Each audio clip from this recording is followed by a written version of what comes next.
Brian Fagan, La corriente de El Niño y el destino de las civilizaciones, inundaciones, hambrunas y emperadores, que dice editorial 2010. Tercera parte, el cambio climático y la corriente del tiempo. Abre cita. Viene corriendo el niño desde la isla de Pascua, tibio y malsano, el infante de la muerte por agua, azotado contra las costas del Perú, sofocando en su abrazo caliente las anchoas y las algas. Pesado y sudoroso nada el niño, arrojando peces muertos contra las paredes del continente, adormeciéndolo y pudriéndolo todo. Los vientos enloquecidos y desplazados. Cierra cita. Carlos Fuentes, Cristóbal Nonato. Página 10. Capítulo 10. Página 235 más bien. Abre la catástrofe de 1877 a 1878. Abre cita. El hambre no se ha propagado nunca por ninguna causa que no sea la violencia del gobierno que intenta, por los medios inadecuados, remediar la inconveniencia de la escasez. Adam Smith, La riqueza de las naciones. Cierra cita.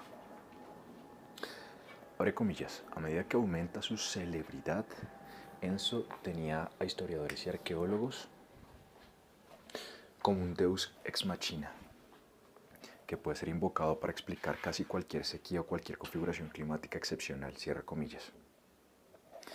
Escribe Mike Davis en su estudio sobre la historia, entre comillas, olvidada de los holocaustos en la era victoriana tardía. Aún así, no quedan dudas del costo tremendo en vidas humanas que se cobran los grandes episodios del Niño a finales del siglo XIX. Murieron millones. En el capítulo 1 describimos brevemente los desastres generalizados de 1888 a 1891 y el de 1896 a 1902, pero los eventos que los engendraron palidecen en comparación con el Niño de 1875 a 1876, el más intenso de los últimos 200 años. Los efectos físicos de este episodio han desaparecido por completo. Las tierras de cultivo volvieron a dar sus frutos en múltiples ocasiones, o en algunos casos sufrieron alteraciones como consecuencia de sucesos ulteriores. Las personas que sobrevivieron a aquel desastre ya han muerto, pero el legado político de ese desastre, de dimensiones mundiales, aún vive entre nosotros. Aún sabemos poco de la historia de las oscilaciones ENSO, y apenas podemos reconocer vagamente que ocurre en ciclos no muy claramente definidos. El ya desaparecido William King, un oceanógrafo de la Universidad Estatal de Oregon, dedicó su carrera al tema. Absorbido por esta historia, utilizó una amplia diversidad de fuentes históricas y datos obtenidos por otros investigadores, entre las que se incluyen los diarios del conquistador Francisco Pizarro, lecturas de los nilómetros construidos para medir crecientes del Nilo y sus cronologías de anillos de árboles obtenidos en diversos sitios. Su innovadora indagación tiene la ventaja de que los efectos de los acontecimientos ENSO, tales como la inundación o una severa sequía, varían de una zona a otra. También carecemos de profundidad histórica sobre variables críticas como las temperaturas de superficie del Pacífico y las lecturas de presión atmosférica. Sin embargo, King registró conjuntos de apariciones de El Niño que se remontan hasta el año 1525 y especialmente las correspondientes a los últimos 2 siglos. Así comprobó que el periodo que va desde aproximadamente 1776 a 1837, cuando la reina Victoria ascendió al trono, fue un tiempo de intensos y frecuentes El Niño. El peor de los cuales se registró en el periodo 1790-1793 y mató a millones de personas en la India. Las condiciones inestables se prolongaron durante el siglo siguiente. Las terribles sequías provocadas durante los primeros años del siglo XIX por la conexión ENSO en el sur de África pueden haber tenido una profunda influencia en la ola de malestar que se extendió con el ascenso al poder del gobernante Zulu Shaka, 1787-1828. Su reino y su poderoso ejército permanente dependían del ganado y el maíz, un cultivo introducido por los portugueses en Mozambique, de excelente productividad pero gran consumidor de agua. La población de los zulúes ofreció rápidamente hasta tal punto que prácticamente toda la tierra árabe estaba sembrada. A partir de 1812, una serie de sequías desencadenadas por el Niño contribuyó a encender la intensa competición por la tierra y por el agua. Finalmente se desató una guerra cruel y violenta en la que los zulúes utilizaron nuevas tácticas militares y lanzas punzantes para expandir sus dominios. El MFCANE, o entre comillas dispersión, afectó a una zona enorme del sur de África. En 1821, un general zulú, Msilikasi, desafió a Shaka, erigió su propio reino y se trasladó hacia el norte, lejos de Zululandia. Por presión de los campesinos bóeres, cruzó el río Limpopo y llegó a lo que hoy es Zimbabue. Los movimientos de la población y el desorden causado por la MFCANE se extendieron más allá del río Zambezi. Durante esos años de intensa actividad denso, se vivieron muchas crisis de alimentos, especialmente en los trópicos, siempre proclives a las sequías. Los primeros años del reinado victoriano, hasta la década de 1860, fueron relativamente tranquilos, con condiciones favorables para la agricultura de subsistencia en la India, la China y otras partes. Como ocurrió en Europa durante el llamado periodo cálido medieval, comprendido entre los años 1800 y 1200 de nuestra era, la población campesina aumentó. Durante una serie de años favorables, muchas comunidades integraron las superficies de cultivo, mientras habitualmente marginales pero aún así aptas para la balanza. La actividad ENSO volvió a intensificarse después de la década de 1860, alcanzó su apogeo de portentoso El Niño de 1877 a 1878 y continuó con una extraordinaria ola de estos eventos que se prolongó por 3 décadas o más, durante las cuales El Niño atacó 4 veces con excepcional violencia y 13 veces moderadamente. Además, hubo 9 años de La Niña, 2 de ellos especialmente intensos, 1898 y 1917. Luego sobrevino un largo periodo de condiciones completamente tranquilas que perduró hasta el potente acontecimiento denso de 1892 y la gran actividad de la década de 1990. Pero el episodio menos conocido y más grave de El Niño de la historia reciente fue el de 1877-1878, que impuso funestas sequías y una amplia franja de los trópicos y mató a millones de personas en un lapso de 3 años, que en realidad comenzó en 1876. En Nueva Gales del Sur murió un cuarto de la población ovina. Las plantaciones de azúcar de Hawái sufrieron cuantiosas pérdidas por la prolongada sequía. También en América Central, especialmente en los alrededores de la Ciudad de México y el Valle de México, el periodo seco de 1877 originó grandes penurias. Otras regiones, en cambio, recibieron cantidades exorbitantes de agua. El norte de California experimentó el invierno más húmedo en 2 siglos. El Valle Central de California produjo ese año una cosecha de 400 millones de fanegas de trigo, una cantidad tan excesiva que los agricultores quemaron el excedente. Mientras tanto, en la India, la China y el Brasil, millones de personas morían de hambre. Figura 10.1. Mapamundi, que muestra las zonas de mayor sequía en 1877-1878. Como otras grandes manifestaciones del Niño, la de 1877 a 1878 nació en la piscina cálida del Pacífico, un enorme depósito de agua caliente del Pacífico ecuatorial occidental que cubre una superficie equivalente a 4 veces la de los Estados Unidos. Estos mares, las aguas más cálidas del planeta, se extienden desde los trópicos, entre la Nueva Guinea y Samoa, a través del archipiélago indonesio y penetran en el Océano Índico.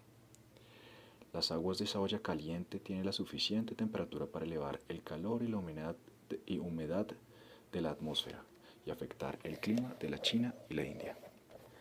Las fluctuaciones cíclicas y lentas en el tamaño y la temperatura de la cuenca caliente tienen aparentemente una conexión con la intensidad de los embates del Niño, pero nadie sabe qué causa esas fluctuaciones. Lo que sabemos es que cuando se forma el Niño, la piscina caliente se traslada hacia el este, se acerca más a la línea internacional de la fecha. Sobre Indonesia se formó un fuerte sistema de alta presión que demora la llegada del monzón. Sobreviene entonces la sequía y a menudo los incendios, los bosques devoran entonces la sequía y devoran grandes superficies. Los acentuados ENSO reducen las lluvias en gran parte del sudeste asiático, Australia y Nueva Zelanda. Durante los ciclos intensos de El Niño, de 1870 a 1900, Nueva Gales del Sur y Victoria en Australia se convirtieron en polvorientos tazones azotados por enormes incendios forestales y tormentas de tierra y cenizas que duraron días. El clima del Océano Índico interactúa con la oscilación del Pacífico Sur, de tal modo que crea vínculos evidentes entre las ENSO y las sequías de la India. 20 de los 22 El Niño, registrados entre 1870 y 1991, provocaron sequía o escasez de lluvias en la India. Durante los periodos más fríos, cuando prevalecen las condiciones propias de la Niña, la piscina caliente se desplaza hacia el oeste, es decir, se aleja de la línea internacional de la fecha. Un periodo prolongado de condiciones frías y secas sobre el Pacífico y en el Océano Índico aseguraría vientos monzónicos estivales más fuertes y mayores niveles de lluvia caída tanto en la India como en el sudeste asiático. Aun cuando hubiera variaciones sustanciales y todavía no documentadas de la tendencia climática general. Aunque aún sabemos poco de cómo opera la piscina caliente, está claro que hasta los cambios menores de las temperaturas de la superficie del mar pueden tener un efecto significativo en el clima de las regiones aledañas. Por ejemplo, las lluvias que los monzones dejan caer en las tierras altas de Etiopía proporcionan alrededor del 90% de todo el agua que fluye río abajo por el Nilo durante la inundación de verano. Cuando se presenta el Niño, estas lluvias se reducen enormemente. En 1877, la cuenca caliente avanzó hacia el este y generó uno de los El Niño más potentes de la historia. En la mayor parte del mundo tropical, especialmente en las zonas que dependían de la agricultura entre comillas seca, basada más en las lluvias que en la irrigación, la mortandad fue brutal. Las sequías catastróficas de 1877 a 1878 coincidieron con una importante recesión global desencadenada por el estallido de una burbuja especulativa con las acciones del ferrocarril en los Estados Unidos. Las acciones de Wall Street se derrumbaron. Los precios en el mercado del algodón de Manchester también descendieron velozmente, a lo que siguió una rápida caída de la demanda de las mercancías de algodón y de otros productos tropicales y coloniales. En las regiones industriales el desempleo pronto trepó en puntos tan separados del planeta como Pensilvania e Italia. El desplome se produjo justo cuando las vías del ferrocarril habían comenzado a abrir las llanuras de América y de Rusia, y el canal de Suez había cortado los viajes entre Asia y Europa en varias semanas.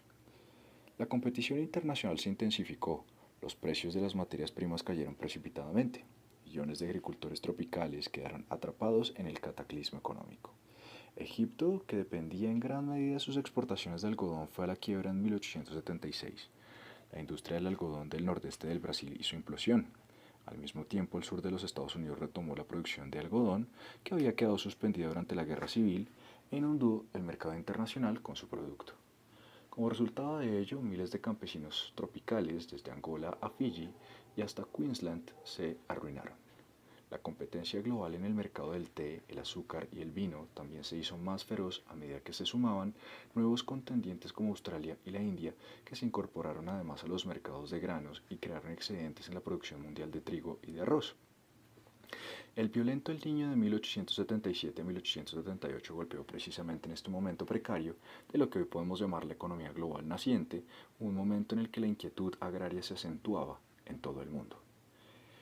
Y lo hizo expandiendo intensas sequías en el sudeste asiático, la India, el norte de la China y Japón, el sur de África, una amplia zona de América Central, el nordeste del Brasil y el Sahel. El hambre era endémica en la India, un país cuya agricultura dependía vitalmente de las lluvias monzónicas, ya en 1344, 1345, en 1631 y nuevamente en 1685, 1688. Se habían registrado deserciones del monzón y terribles hambrunas. La sequía que trajo el Niño de 1789 había perdurado hasta 1792, aunque interrumpida en ocasiones por alguna lluvia torrencial y anegamientos. Desde entonces no había vuelto a producirse una desertificación tan brutal hasta la sequía de 1876 a 1877. Cuando las lluvias no se presentaron, las cosechas se marchitaron y las autoridades británicas se negaron a imponer el control de los precios, la fiebre especulativa de los granos se propagó por todo el país. Un funcionario británico de Meerut informaba, abre comillas, hombres de toda clase que tuvieran o pudieran hacerse de un capital se embarcaban en ella. Joyeros y comerciantes de vestidos empeñaban sus existencias y hasta las joyas de sus esposas para entrar en el negocio de la importación de granos. Cierre comillas. Cuando los precios de los alimentos subieron más allá de lo que los pobres podían permitirse, estallaron violentos disturbios en la meseta de Deccan. y muchos labriegos murieron de hambre, aún en regiones bien regadas. Durante los 3 años anteriores, la producción de arroz y trigo había superado la media, pero el excedente había partido hacia Inglaterra. Millones de indios murieron de hambre. Mientras el imperio también vendía grano indio en el mercado mundial. Cuando los campesinos hambrientos del país se lanzaron en el tropel a los centros urbanos en busca de alimentos, se les cortó el paso en las carreteras o la policía los obligaba a alejarse por la fuerza. Solo desde Madrás fueron expulsados 25.000 refugiados. Muchos de ellos murieron y otros continuaron vagando sin rumbo en busca de comida.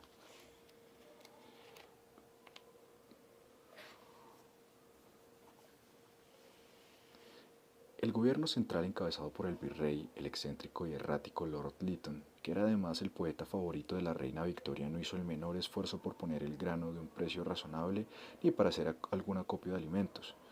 Durante meses, el virrey mismo estuvo ocupado en los preparativos de una gigantesca durbar, una gran audiencia pública que se celebró en Delhi y que incluyó una fiesta de toda una de semana para 68.000 funcionarios británicos y marajás.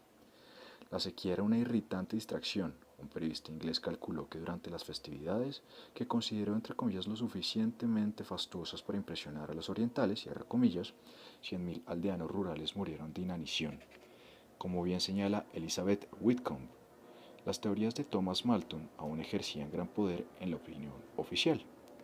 El mismo Lytton señaló en 1877 que la población india, entre comillas, tiene una tendencia a aumentar más rápidamente los alimentos que consigue obtener de su suelo. Cierra comillas. Los funcionarios hasta sostenían que si bien socorrer a los hambrientos podía salvar vidas, ello solo serviría para aumentar una población que viviría en la miseria.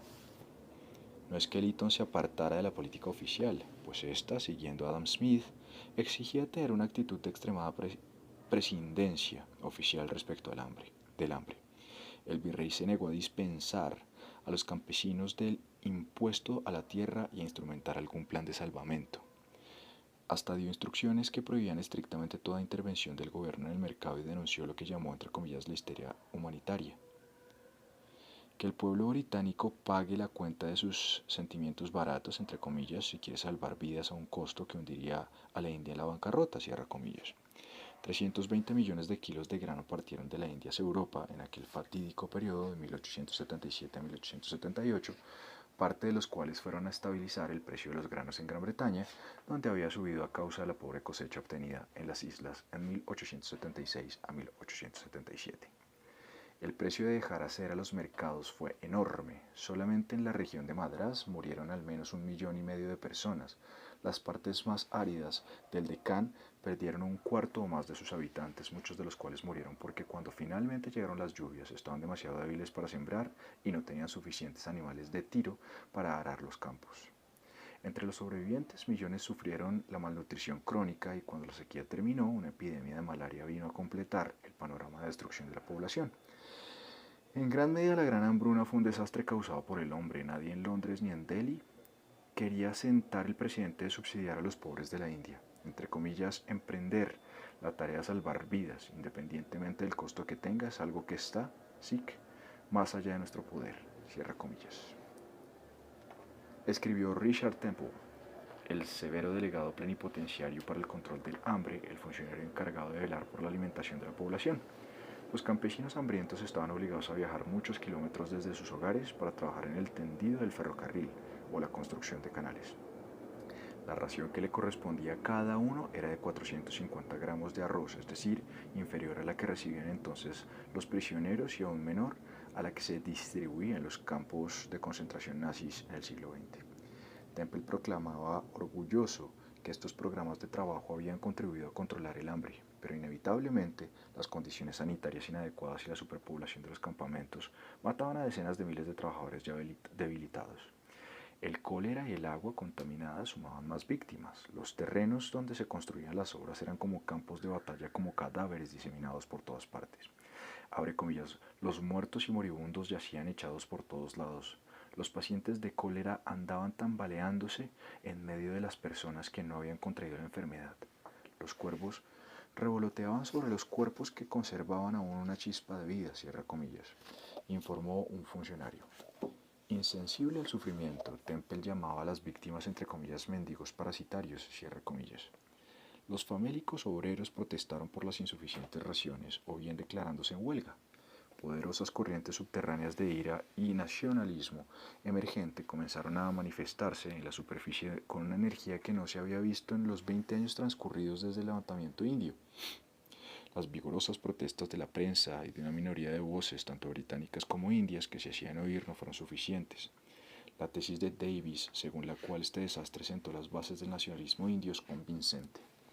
En la China, el siglo XVIII se conoció como entre comillas la Edad de Oro, una época de paz y prosperidad bajo el estado Qing. Los años de abundancia se debieron en parte a que el gobierno central logró un control más eficiente de la recaudación de impuestos procedentes de las provincias.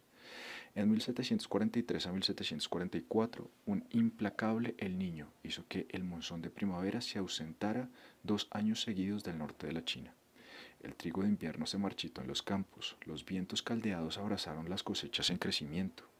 En circunstancias normales miles de campesinos habrían muerto de hambre, pero esta vez murieron pocos, a pesar de que las reservas de grano eran insuficientes para sostener a la población durante el tiempo de escasez y hasta la siguiente cosecha. Un brillante administrador confuciano, Fan Guangsheng, dirigió los trabajos de socorro en Hebei, donde la nobleza local ya había organizado ollas populares para alimentar a los hambrientos. Al mismo tiempo, Guangsheng hizo abrir de inmediato los graneros a todos los habitantes independientemente de los ricos o pobres que fueran. Cuando las reservas comenzaron a mermar, trasladó el mijo y el arroz a un gran silo de acopio del grano obtenido de los impuestos situados en Tangshan, en el extremo norte del Gran Canal que vinculaba el norte con el sur de la China.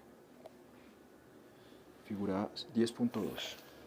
China, mapa donde se muestran las zonas de sequía, inundación y plaga de langosta, el Gran Canal y los principales lugares mencionados en el capítulo 10. Asimismo, utilizó el canal para transportar arroz desde el sur mejor irrigado. Con estas medidas, durante 8 meses, más de 2 millones de campesinos superaron la hambruna gracias al socorro estatal, que en un 85% procedía de fuentes exteriores a la zona del desastre. Como señala el historiador Pierre-Étienne Will, aquella fue una defensa contra el hambre realmente profunda, un modo de honrar un antiguo contrato social entre los gobernantes y los gobernados. Inteligente y decidido, Guangsheng no solo prosiguió la pista de los sitios que estaban quedándose sin reservas, sino que hasta se anticipó al hambre. Mientras tanto, en Europa, un invierno excepcionalmente crudo en 1741-1742 mató de hambre y de enfermedades relacionadas con ella a miles de campesinos y pobres. El que evocamos fue solo uno de por lo menos 6 desastres de El Niño y la Niña que se abatieron en el norte de la China entre 1720 y aproximadamente 1785 y que demandaron enormes inversiones en socorro para los hambrientos. Los esfuerzos desplegados tuvieron éxito, tanto porque el país contaba con administradores eficientes como por la intervención directa del emperador en el preciso control del precio de los granos. Los gobernantes de China estaban profundamente comprometidos con la administración diaria de las reservas de alimentos. Las familias ricas que especulaban con el precio de los granos sufrieron severas penas. El emperador también participaba activamente en el manejo del Gran Canal y ordenó que se realizaran de inmediato las reparaciones necesarias después de las grandes inundaciones, además de hacer enormes inversiones en la infraestructura que requerían del transporte de granos y el control de las aguas que se salían de su cauce. Guangsheng escribió un manual en el cual escribió los métodos probados y confiables para prepararse por los desastres futuros y desplegar una eficaz ayuda a los necesitados. Tal vez haya sido igualmente importante que los campesinos de todo el norte de la China eran propietarios de su tierra, que la carga tributaria era modesta, factores que proporcionaron cierto grado de seguridad y prosperidad a una zona castigada por desastres naturales de toda índole.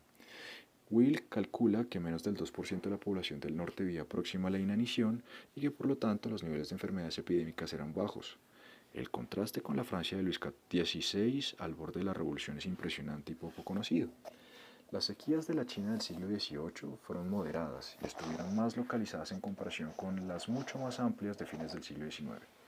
Estas últimas inevitablemente tuvieron que provocar grandes pérdidas de vidas aun cuando se haya organizado un sistema de socorro muy extendido.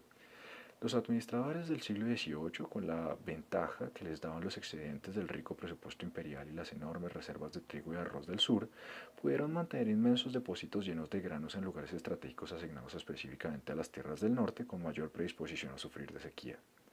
Se calcula que aproximadamente el 10% del presupuesto estatal se dedicó a crear y mantener excedentes de alimentos, una proporción exorbitantemente alta para los números que manejan hoy los gobiernos. La Edad de Oro no duró.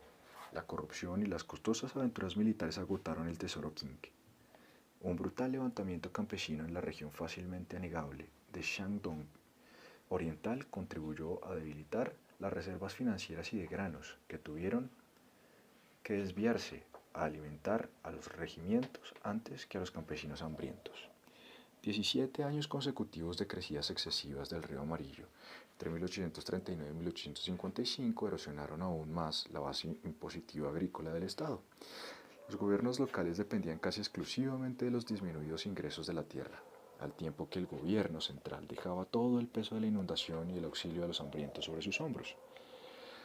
La provisión de alimentos a las regiones del norte se detuvo pues las reservas de granos nacionales prácticamente se evaporaron. Los 48 millones de shih de la Edad de Oro se redujeron a menos de 10 millones en 1876, cuando los registros de lluvia caída en algunos condados del norte alcanzaron al menos el 10% de su cota habitual.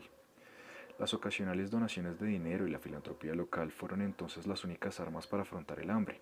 Los controles de precios habían desaparecido hacía tiempo y la infraestructura del transporte era mínima e ineficiente, pues tanto las carreteras como las vías fluviales habían quedado muy deterioradas a causa de los desastres climáticos del siglo anterior. Los Qing habían excluido de sus planes de gobierno la construcción de ferrocarriles por temor a la excesiva injerencia económica y política extranjera. El noroeste de China estaba maduro para una catástrofe de proporciones. Desde 1876 y durante 2 años seguidos no llovió en el norte de la China. La sequía y el hambre que provocó esta ausencia fueron mucho más graves que las de la India. 5 provincias fueron las más profundamente afectadas, pero hicieron falta 5 meses para que la noticia del desastre llegara a Pekín y aún más tiempo para que la ineficiente burocracia entonces respondiera.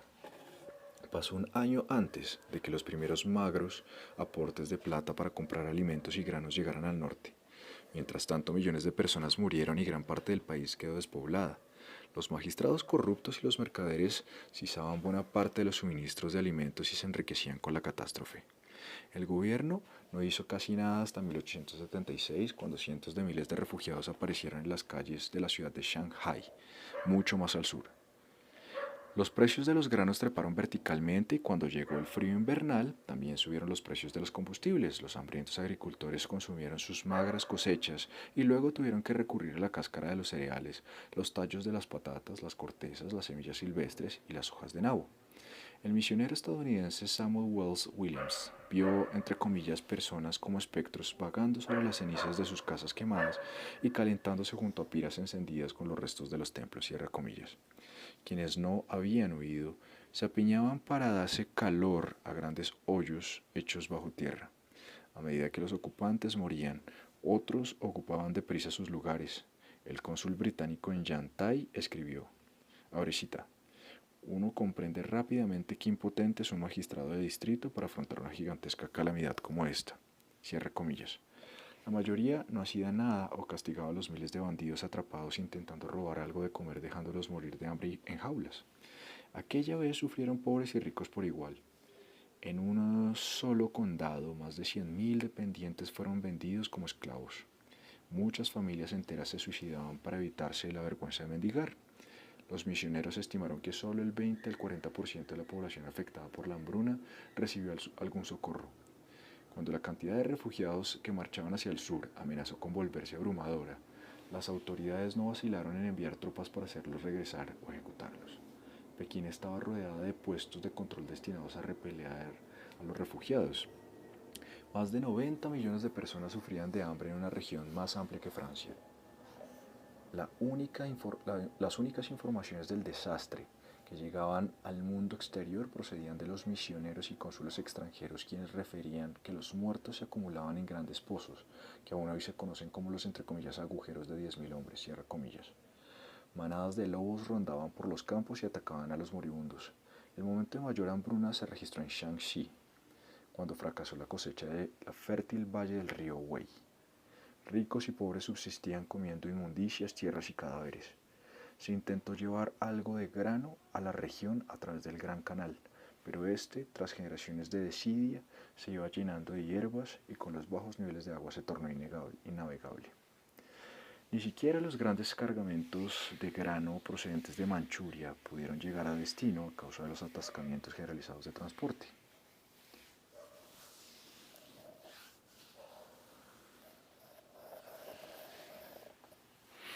Nadie intentó utilizar la mano de obra de los campesinos hambrientos para crear nuevas carreteras o mejorar las existentes. Abre comillas, la noticia que hemos recibido estos últimos días de que hasta han hervido y comidos niños es tan horrorosa que la sola idea da escalofríos, cierra comillas, escribió el misionero Timothy Richard. La carne humana se vendía abiertamente en las calles. Uy, qué horror. Cuando las noticias de los horrores de Shaanxi llegaron al mundo exterior, comenzaron a organizarse tareas de socorro, algunas con segundas intenciones. Las empresas comerciales que habían hecho fortuna con el comercio del opio establecieron el Fondo de Ayuda contra el Hambre en China. Inevitablemente los devotos defensores de las misiones en China, entre comillas, aclamaron a la ayuda humanitaria como la oportunidad enviada por el cielo de difundir el Evangelio, cierra comillas. Un misionero llegó a decir que la hambruna era una, entre comillas, maravillosa puerta, pero muy pocos de los llamados, entre comillas, cristianos del arroz conservaron su fe cuando el hambre terminó. En la época en que el monzón retornó a Shaanxi en 1878, muchas aldeas tenían menos de un cuarto de la población que habitaba en ellas antes de la hambruna, de modo que la siembra de ese año fue aproximadamente 3 veces menor que la habitual. Además, quienes se habían decidido a cultivar debían vigilar sus plantaciones de los robos. Cuando la gente comenzó a consumir la nueva cosecha, la disentería hizo estragos, pues los organismos no estaban acostumbrados a una alimentación normal. La plena recuperación solo llegó a comienzos de la década de 1880. Del otro lado del mundo, el gran El Niño de 1877 a 1878 extendió una catastrófica sequía por el nordeste del Brasil. Este es una planicie uniforme y árida conocida como Sertão. Es un ambiente de contrastes, un lugar donde la llegada de El Niño significa esterilidad y desolación. Cuando llueve torrencialmente, las áridas mesetas y las calientes rocosas de granito se cubren de vegetación abundante y lozana, pero cuando las grandes Enso traen sequía, en general unos 6 meses después de que el monzón no se presente en la India, el Sertão se calcina bajo el sol tropical y el paisaje se convierte en un desierto. Los secos vientos del nordeste absorben la humedad de la tierra donde la lluvia de invierno normalmente nutre la agricultura de subsistencia. En febrero de 1877 los rumores de una severa sequía en el interior llegaron hasta la costa e infundieron una desagradable aprensión que desdichadamente estaba muy justificada. Las cosechas del año anterior en Ceará, la tierra que se extiende hacia el interior desde la ciudad costera de Fortaleza, habían sido mediocres. En abril de 1877 los agricultores del nordeste habían perdido 2 plantaciones, una en enero y otra en marzo. Ante la escasez de lluvias de abril, muchos prefirieron no plantar y guardar el poco grano por si les hiciera falta para sobrevivir los siguientes meses de sequía. A mediados de 1898, el entre comillas enviado especial para cubrir el drama del hambre, cierra comillas, de Scribner's Magazine, Herbert Smith, escribió que había contemplado un desierto calcinado en lo que 2 años antes había sido tierra de cultivo. 500.000 de campesinos que cultivaban para su subsistencia habían muerto ya de hambre y de viruela. El calor infernal había disecado y momificado los cadáveres de caballos y seres humanos. Los aldeanos famélicos hacían lo mismo que habían hecho los de la India, vagaban en grupos en busca de algún alimento. Algunos retrasaban el hambre comiendo el ganado que sacrificado por el cuero y el cebo habían sido abandonados en los campos por los criadores locales. Otros robaban cualquier cosa que pudiera comerse, pero lo peor aún no había llegado. Cuando la sequía se intensificó, hasta los ricos ganaderos abandonaron sus tierras, cambiaron sus esclavos por grano y se mudaron a las ciudades. Mientras tanto, los pobres comían cactos silvestres o en la desesperación raíces de pavo de moco, una planta utilizada para envenenar hormigueros. Las toxinas los dejaban ciegos en pocas horas. En julio y agosto los cadáveres se amontonaban a la vera de las rutas y las epidemias de beriberi arrasaban con campamentos de refugiados. Era evidente que la única manera de salvar a los agricultores del Certado hasta que llegaran las lluvias del invierno era importando grandes cantidades de granos. Como las autoridades se mostraban virtualmente impotentes y los gobiernos locales estaban al borde de la bancarrota, los especuladores hicieron su entrada. Unos pocos comerciantes vendían pequeñas cantidades de grano cobrándolo 10 veces más caro de lo que costaba normalmente. Algunos alimentos partían hacia Ceará y las zonas más castigadas desde otras provincias, pero con frecuencia las caravanas no llegaban a destino porque las asaltaban en el camino o porque los caballos morían de hambre. Teóricamente, la Constitución de Brasil garantizaba a cada ciudadano el derecho a la subsistencia, pero los agricultores del Nordeste no tenían muchos defensores en los pasillos del poder. La jerarquía eclesiástica predicaba que la sequía era una manera que tenía Dios de castigar al Brasil por sus costumbres materialistas. Durante meses, los debates filosóficos sobre los derechos a la subsistencia se prolongaron interminablemente en los círculos gubernamentales hasta que una horda de refugiados famélicos entró por la fuerza fortaleza y obligó a los políticos a tomar alguna medida. Las autoridades trataron de enviar alimentos al interior, pero la falta de pasturas y el agua para los animales de tiro frustró esos esfuerzos. Entonces enviaron dinero, reunido en gran parte por los residentes de Ceará que se habían mudado a otros lugares. Pero habiendo una cantidad tan limitada de alimentos en venta, los fondos no constituyeron un socorro considerable para aliviar una crisis de subsistencia que ya había alcanzado proporciones sin precedentes. El gobierno estaba desesperado por detener la estampida de refugiados hacia la costa. Antonio de Costa Pinta, el ministro de Asuntos Imperiales, quitó a las autoridades locales la responsabilidad de la lucha contra el hambre y autorizó una cantidad limitada de cargamentos que apenas significaron un momentáneo alivio. Los refugiados llegaban poco a poco a algunos oasis como Pernambuco, llevando consigo la destrucción y el caos de las zonas de sequía a los ambientes mejor regados. El ganado de los recién llegados irrumpía en las plantaciones de caña de azúcar y de mandioca, mientras sus hambrientos dueños comían lo que quedaba para finalmente reducir también a los locales a su misma situación. A los inmigrantes se sumaba la disminución paulatina de las pocas reservas de agua. En algunas regiones, solo el 10% de la población se quedó en sus tierras. Un farmacéutico de Fortaleza, Rudolfo Teófilo, escribió en su diario que una entre comillas triste procesión recorría las calles de la capital a todas horas. Auténticos esqueletos animados, con la piel ennegrecida por el polvo de las carreteras y pegada hasta los huesos, extendían las manos implorando un mendrugo a todo el que se cruzara en su camino, cierra comillas. Los saqueos y robos eran endémicos, los vigilantes patrullaban las calles. En su desesperación, el gobierno embarcó a algunos refugiados junto con cargamentos de esclavos a zonas necesitadas de mano de obra del sur. No había barcos costeros suficientes para cargar la ola aparentemente interminable de inmigrantes. En el momento culminante del desastre, la población de Fortaleza había pasado de 25.000 a 130.000 habitantes. Los conservadores inmediatamente se opusieron a los esfuerzos por establecer campamentos de refugiados y concedieron, en cambio, un modesto subsidio. El programa fue aplicado por poco tiempo. A comienzos de 1878, más de 50.000 personas habían muerto solo en Ceará y muchos miles más en otras partes del nordeste brasileño. En enero cayeron algunas lluvias que alentaron esperanzas e impulsaron la siembra, pero el calor y el sol abrasador volvieron pronto. Las nuevas plantaciones se marchitaron. En marzo no hubo ni lluvia ni asistencia gubernamental.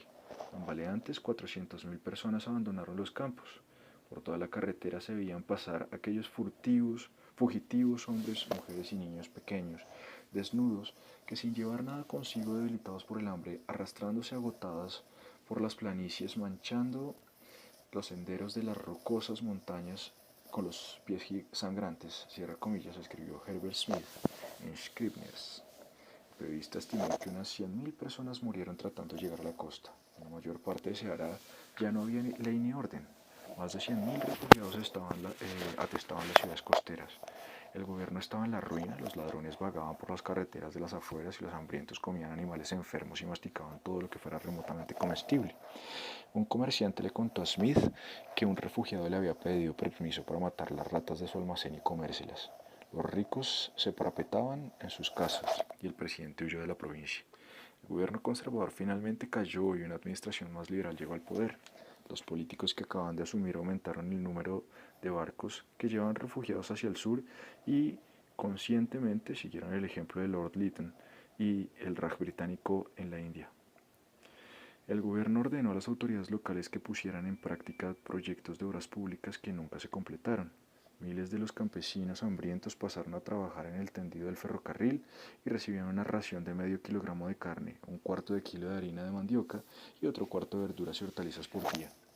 Estas magras raciones y los campamentos de trabajo antihigiénicos fueron un ambiente fértil para la viruela, que había llegado a Ceará en 1878.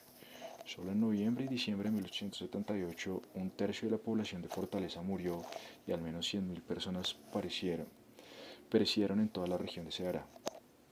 No había vacunas y los refugiados en poco tiempo dispersaron la viruela hacia el sur hasta llegar a Río. La atroz sequía finalmente terminó en 1880, un año después de que el gobierno hubiera abandonado todo programa de socorro. Para entonces, más del 90% de los habitantes del Sertao habían huido y en 1881 solo había regresado a la mitad. Pasó más de una década para que los rebaños de ganado volvieran a alcanzar las dimensiones que tenían antes de la sequía. A pesar de todos los sufrimientos, unos pocos hicieron cuantiosas fortunas gracias al desastre. La empresa británica Singlehurst, Brocklehurst and Company de Fortaleza ganó millones suministrando provisiones al gobierno y transportando refugiados hacia el sur. Los grandes cultivadores de caña de azúcar utilizaron amplios subsidios imperiales para hacer trabajar a los inmigrantes en sus campos. Entre comillas, socorro de los hambrientos y entre comillas, desarrollo fueron dos eufemismos que se utilizaron para hablar el latrocinio mientras los ricos terratenientes absorbían todos los fondos destinados a las sequías de irrigación y otras obras estructurales. Una floreciente industria de la esclavitud proporcionaba a los cafeteros del sur la mano de obra de miles de seres humanos desposeídos de todo. La subsiguiente queja pública persuadió a las autoridades de Ceará de abolir la esclavitud 6 años más tarde. 4 años después, finalmente se abolía la esclavitud en todo Brasil.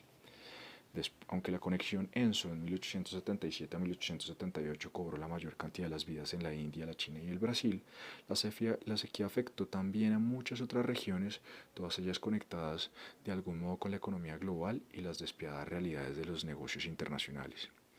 La sequía se abatió sobre 2/3 de las Indias holandesas orientales.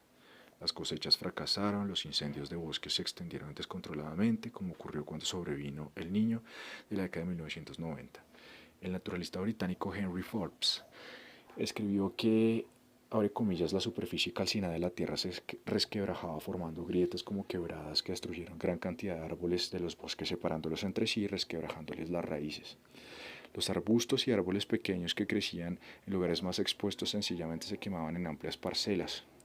Cosechas de todo tipo fracasaron mientras los incendios devastadores cuyo origen rara vez podía discernirse eran tan frecuentes en el bosque y en los campos que la población vivía constantemente temiendo por sus aldeas y hasta por sus vidas y animales, cierra comillas.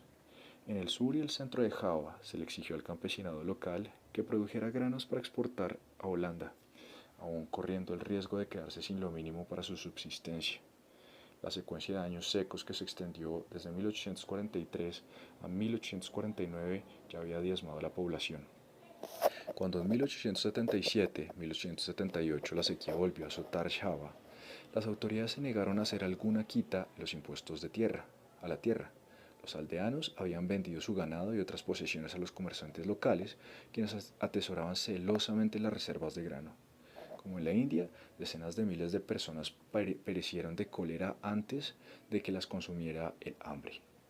En Filipinas, donde el monocultivo colonial de azúcar había reemplazado efectivamente la agricultura de subsistencia, la larga sequía que se extendió desde 1876 hasta 1878 no solo arruinó las cosechas, también trajo consigo una plaga de langosta.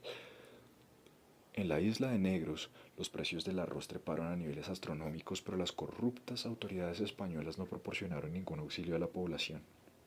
Por lo menos el 10% de la población de la isla falleció, muchos murieron de cólera y de malaria, y así como de inanición. Una isla vecina, Panay, que se había enriquecido poco tiempo antes gracias a la manufactura textil, ya estaba sufriendo la recesión provocada por la llegada del indumentario industrial desde Gran Bretaña, cuando la sequía destruyó además la emergente industria del azúcar. Los cadáveres yacían en las aceras de las calles de los poblados locales. Cuando los sacerdotes católicos mostraron ser incapaces de hacer comparecer a las lluvias, el pueblo se volvió hacia los chamanes tradicionales que aparentemente habían tenido más éxito en otras ocasiones. En el interior se multiplicaban los movimientos armados, a pesar de la violenta represalia de las autoridades españolas. A comienzos de la década de 1870, Sudáfrica prosperaba gracias al gran momento de la producción de diamantes y de lana. La densidad de la población crecía y cada vez más había gente y más ganado compitiendo por las mismas tierras. Las mesetas áridas y sus márgenes eran un ambiente complejo para crear ganado, pues la gran variedad de la topografía creaba un mosaico de sectores sombreados y húmedos y otro de precipitaciones irregulares. Si a esta situación le agregamos la inexorable presión ejercida por los colonos europeos que buscaban nuevos terrenos de pastura, comprendemos que allí se estaba gestando un escenario potencialmente explosivo. La crisis se produjo con la sequía, que aquí se extendió desde 1876 hasta 1879, un periodo en el que murieron miles de cabezas de ganado vacuno y ovino, y los precios de la lana se desplomaron. Las enfermedades vacunas también se cobraron su parte. Si los colonos europeos sufrían, los aborígenes africanos sufrían aún más, pues sus manadas ya habían excedido la capacidad de sustentación del medio. Especialmente en el Ciskei y en el Traskei, las pasturas ya eran escasas cuando llegó la sequía. En Zululandia, donde no había europeos, gran parte del país sufrió una invasión de moscas CC, fatal para el ganado. Inevitablemente en las zonas adyacentes, sobre todo en que las que habían estado largo tiempo en disputa entre africanos y afrikaners, la presión creció. La crisis llegó en un momento afortunado para las autoridades imperiales británicas que sin perder tiempo anexaron el Transvaal a la Sudáfrica británica y enviaron tropas a luchar contra los regimientos de Ceswallo, el jefe Zulu. En 1879, en Isdlwana, 1.600 soldados británicos fueron aniquilados, pero la hambruna aplastó a los zulúes aún más que la represalia de las tropas británicas. Y Ceswao terminó rindiéndose ese mismo año. Toda esta situación creó oportunidades únicas para los poseedores de tierras y los acreedores, que volvieron a los agricultores de subsistencia africanos y asiáticos y los campesinos de plantaciones en una telaraña de deudas de la que ya no pudieron escapar. El Niño de 1877 a 1878 ofreció la ocasión para que la expansión colonial se acelerara y para que la presencia misionera alcanzara dimensiones sin precedentes. Como dice Mike Davis, entre comillas, detrás del niño llegaron las cañoneras y los mesías, así como el hambre y la enfermedad. Cierra comillas, fin del capítulo 10.